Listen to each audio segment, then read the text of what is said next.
പരിശുദ്ധ ദിവ്യകാരുണ്യം നൽകുകയും ചെയ്തുവെന്ന് പറയപ്പെടുന്നു. കൂടാതെ പരിശുദ്ധ കന്യകാമറിയം വിശുദ്ധന് പ്രത്യക്ഷപ്പെടുകയും അദ്ദേഹം ഒരു ജസ്യൂട്ട് സന്യാസിയാവും എന്ന് വെളിപ്പെടുത്തുകയും ചെയ്തു.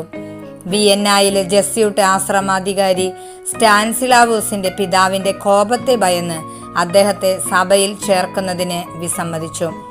അതിനാൽ സ്റ്റാൻസിലാവോസ് ഏതാണ്ട് 350 മൈലുകളോളം സഞ്ചരിച്ച് ഓക്സ്ബർഗിലേക്കും അവിടെ നിന്ന് ഡില്ലിൻജനിലേക്കും പോയി.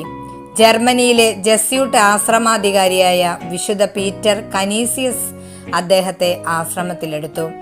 3 ആഴ്ചയ്ക്ക് ശേഷം വിശുദ്ധനെ റോമിലെ ജസ്യൂട്ട് ജനറലായ വിശുദ്ധ ഫ്രാൻസിസ് ബോർഗിയയുടെ അടുക്കലേക്ക് അയച്ചു. തൻ്റെ പിതാവിൻ്റെ ഇഷ്ടത്തിന് വിപരീതമായി തൻ്റെ 17ാമത്തെ വയസ്സിൽ അദ്ദേഹം റോമിൽ വെച്ച് ജസ്യൂട്ട് സഭയിൽ ചേർന്നു.